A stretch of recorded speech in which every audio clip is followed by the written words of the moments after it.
মাইনেটেড website এবং YouTube চ্যানেলে সকলকে স্বাগত। আমি অভিজিৎ দাস। আজ শুরু করছি কি প্রসিডিউরাল প্রোগ্রামিং কাকে বলে। তো এর আগে আমরা পড়েছিলাম ইনস্ট্রাকশন পড়েছিলাম। ইনস্ট্রাকশন মানে নির্দেশ, প্রোগ্রাম মানে অনেকগুলো ইনস্ট্রাকশন মিলে তৈরি হচ্ছে প্রোগ্রাম। তারপর সেই প্রোগ্রাম করার জন্য যে ল্যাঙ্গুয়েজ ব্যবহার করা হচ্ছে তাকে বলা হচ্ছে প্রোগ্রামিং ল্যাঙ্গুয়েজ। তো আমরা পরপরে 3টে ভিডিওতে পড়েছি। তো আজকে বললাম প্রোগ্রামিং, প্রসিডিউরাল প্রোগ্রামিং, অর্থাৎ কি যে ল্যাঙ্গুয়েজ আমরা তো লিখলাম, তো সেই ল্যাঙ্গুয়েজ দ্বারা প্রোগ্রাম যখন তৈরি করব সেই প্রোগ্রামের স্ট্রাকচারটা কেমন হবে, সেই প্রোগ্রামের স্ট্রাকচারকে বলা হচ্ছে আমাদের প্রসিডিউরাল, এবং আরও পরবর্তীতে আরও কয়েকটা আছে। তো আমরা সেই আজকে শুধুমাত্র প্রসিডিউরাল প্রোগ্রামিং ল্যাঙ্গুয়েজ সম্পর্কে পড়ব। তো এখানে আমাদের যে সংজ্ঞাটা বলেছে কি প্রসিডিউরাল প্রোগ্রামিং হলো প্রোগ্রামিংয়ের এমন একটি পদ্ধতি বা প্যারাডাইম যা মূলত কি প্রসিডিওর বা ধারাবাহিক ধাপের উপর ভিত্তি করে কাজ করে। সহজ কথায় কি কোনো একটি বড় কাজ সম্পন্ন করার জন্য প্রোগ্রামটি ছোট ছোট ফাংশন বা সাবরুটিনে ভাগ করা হয়। তো এখানে হলো কি অর্থাৎ কি প্রসিডিওর, অর্থাৎ কি কোনো একটা কাজ করার জন্য যে প্রসিডিওর মেনটেন করা হয় তাকে বলা হচ্ছে প্রসিডিওর প্রোগ্রামিং। যেমন তোমরা একটা প্রোগ্রামের মধ্যে আছো, তোমরা ক্লাস এখন 11-এ পড়ছো, এরপরে ক্লাস 12-এ পড়বে, তারপরে তুমি ক্লাস 12-এর সার্টিফিকেট নিয়ে গিয়ে তুমি গ্র্যাজুয়েশনে ভর্তি হবে। তো এই যে ক্লাস 12-এর যে তোমরা যে সার্টিফিকেট পাবে, পাশের যে সার্টিফিকেট, তার জন্য তোমাদের কী কী প্রসিডিওর মেনটেন করতে হবে। 11-এ অ্যাডমিশন নিতে হবে, ছোটো ছোটো প্রোগ্রামে 4টে সেমিস্টারের পরীক্ষা দিতে হবে। 4টে সেমিস্টার পরীক্ষা দেওয়ার পরে তারপরে তুমি যদি পাস করো, প্রত্যেকটা সেমিস্টারে আলাদা আলাদা হবে, তারপরে তুমি তাহলে কি তুমি সেই ক্লাস 12-এর সার্টিফিকেট পাবে। তো এই যে প্রসিডিওর একটা মেনটেন করছো পর তুমি হঠাৎ করে গিয়ে 4 নম্বর সেমিস্টারের পরীক্ষা দিয়ে তুমি সার্টিফিকেট পাবে না। আবার যে চাইছো যে আমি ফার্স্ট সেকেন্ড না দিয়ে আমি থার্ড আর ফোর্থে দিব, তাহলেও কিন্তু হবে না।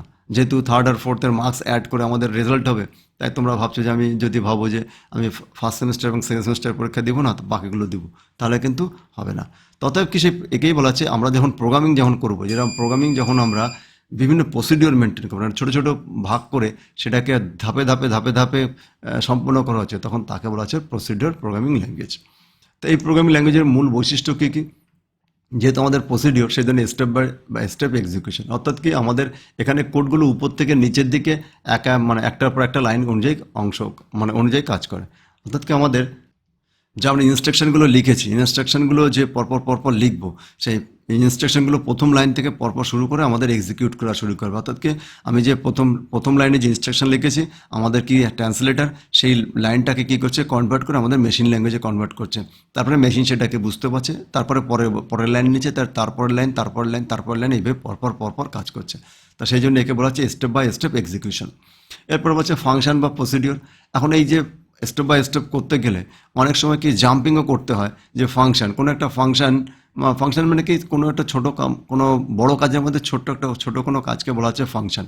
যেমন ফাংশন হিসেবে তোমরা বলতে পারো যে তোমরা যে 12-এর সার্টিফিকেট তোমরা নিবে বা 12 পাস করবে, 12 পাস করার জন্য তোমাদের অনেকগুলো 6টা বা 5টা সাবজেক্ট পাস করতে হবে। তো এই 5টা সাবজেক্ট কিন্তু তোমরা সবাই নাওনি, আলাদা একজন এক রকম নিয়েছো। তো যে প্রত্যেকটা সাবজেক্টের একটা ফাংশন। তো সেই যে সাবজেক্ট তোমরা নিয়েছো সেই সাবজেক্টের উপর প্রসিডিওর কাজ করছো।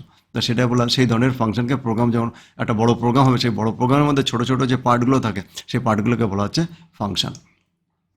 তারপর হচ্ছে গ্লোবাল ডেটা, মানে এই পদ্ধতিতে ডেটা বা তথ্য সাধারণ গ্লোবাল থাকে, যার ফলে প্রোগ্রামের যে কোনো অংশ থেকে এই ডেটাকে পরিবর্তন করা সম্ভব। অর্থাৎ কি এখানে গ্লোবাল ডেটা মানে কি, আমাদের যখন এই যে আমরা ফাংশনগুলো বললাম, ফাংশনের মধ্যে যে কোনো ভেরিয়েবলের যে ভেরিয়েবলগুলো থাকে, তার যে ভ্যালু থাকে সেই ভ্যালু কিন্তু সবসময় চেঞ্জ করা যায় না, কিন্তু গ্লোবালে যখন থাকে তখন সেগুলোকে চেঞ্জ করা যায়। তো গ্লোবাল মানে কি আমাদের সমস্ত পুরো প্রোগ্রামটাকে, মানে পুরো সফটওয়্যারটাকে মিলিয়ে কাজ করে। তো যে ডেটা তাকে বলা হচ্ছে গ্লোবাল ডেটা। আর যখন ছোটো ছোটো প্রসিডিওরের মধ্যে বা ফাংশনের মধ্যে যেগুলো কাজ করে তা বলে লোকাল ডেটা। তো গ্লোবাল ডেটা নিয়ে আমাদের এগুলোতে কাজ করানো হয়। তা ফোকাস অন প্রোগ্রেস, এখানে কীভাবে মানে কীভাবে কাজ হবে বা প্রসেসটি কীভাবে হবে তার উপরে বেশি গুরুত্ব দেওয়া হয়। অর্থাৎ কি এখানে আমাদের যে এর মূল জিনিসটা কি, কীভাবে কোনো প্রবলেমকে আমি কীভাবে সলভ করব, সেটাই হলো কি এর মূল লক্ষ্য। অর্থাৎ কি এখানে যেহেতু প্রোগ্রামিং আমরা এখানে ল্যাঙ্গুয়েজ, তারপরে কি আমরা কি প্রসিডিওর, অর্থাৎ কি প্রোগ্রামিং ল্যাঙ্গুয়েজ আমরা কেন ইউজ করি, প্রোগ্রামিং ল্যাঙ্গুয়েজটা ইউজ করি এই জন্যে যে কোনো প্রবলেমকে সলভ করার জন্য। তো সেই প্রবলেমটা কি, তো সেই প্রবলেমটার জন্য আমরা কোডিং লিখছি, প্রোগ্রাম লিখছি। তা সেটাই হচ্ছে আমাদের প্রসিডিওরাল প্রোগ্রামিং। অর্থাৎ আমরা যদি সে যে সমস্যাটা ধাপে সমাধান করি, তাহলে সেটাকে হচ্ছে প্রসিডিওরাল প্রোগ্রামিং। এখানে দেখো একটা উদাহরণের জন্য তোমাদের সি ল্যাঙ্গুয়েজের এখানে প্রোগ্রাম দেওয়া আছে। সি ল্যাঙ্গুয়েজের প্রোগ্রামটা কি, দুটো সংখ্যা অ্যাড করার জন্য। তো দেখো সবার প্রথমে #include stdio.h, এখানে একটা কল করা হয়েছে, এখানে একটা স্ট্যান্ডার্ড লাইব্রেরি। তো এই স্ট্যান্ডার্ড লাইব্রেরিকে কল করা হয়েছে। তো তার মানে সেই স্ট্যান্ডার্ড লাইব্রেরিকে কেন কল করেছে, বিভিন্ন এখানে কোড আছে সেই কোড রান করার জন্য, তোমরা এইভাবে মনে রাখো। তারপরে কী হচ্ছে, void add number int A and B, অর্থাৎ এ অ্যান্ড বি নামক দুটো সংখ্যাকে আমি কি করব, অ্যাড করব। তো এখানে সাম নামক একটা ভেরিয়েবল আছে, সেই ভেরিয়েবলের মধ্যে দুটো সংখ্যাকে যোগ করে রাখবো। আর প্রিন্ট কি করবো, এখানে সাম হিসেবে আমি প্রিন্ট করব। তো তোমাদের এখানে মনে করো এই যে যে কোডটা আছে ওটা কোড না বুঝলেও চলবে, যদি কেউ তোমরা সি ল্যাঙ্গুয়েজ জেনে থাকো তাহলে সে ভালো করে বুঝতে পারবে। আর যারা যেটা জানো না তখন সেটা মনে করে দেখো এখান থেকে একটা কি, এটাকে বলা আছে একটা কোড, একটা ফাংশন। আর এই ফাংশনটার নাম কি, অ্যাড নাম্বারস। এটুকু মনে রাখবে, ফাংশনটার নাম কি, অ্যাড নাম্বারস। আর এই ফাংশনের ভিতরে কী কী কাজ হবে এটা হলো কোড, সি ল্যাঙ্গুয়েজের কোড। আলাদা আলাদা ল্যাঙ্গুয়েজে আলাদা আলাদা কোড হবে। এরপরে কী হচ্ছে, আমি এখানে মেইন, এটা হলো মেইন ফাংশন, তার মধ্যে আমি এখানে অ্যাড নাম্বার, দেখো এই অ্যাড নাম্বারকে কল করছি। কল করে কী করছি, ওর মধ্যে আমি 10 আর 20 ভ্যালু দিচ্ছি। এই ইন্ট এ আর বি এর মধ্যে 10 ভ্যালু, সেটা যোগ করে আমাকে এখানে আমাদের কী দিচ্ছে, আমাদের ভ্যালু দেখিয়ে দিচ্ছে। তো এই যে প্রোগ্রামটা পরপর পরপর পরপর প্রত্যেকটা লাইন করে আমাদের কী করছে, আমাদের কোডগুলোকে এক্সিকিউট করছে, এবং এক্সিকিউট করে আমার যে উত্তরটা সেই উত্তর দেখিয়ে দিচ্ছে।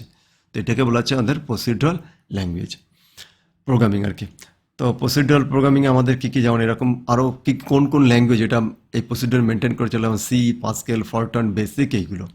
এর সুবিধা অসুবিধা কী, এর সুবিধা কি, সহজ ও বুঝতে সুবিধাজনক।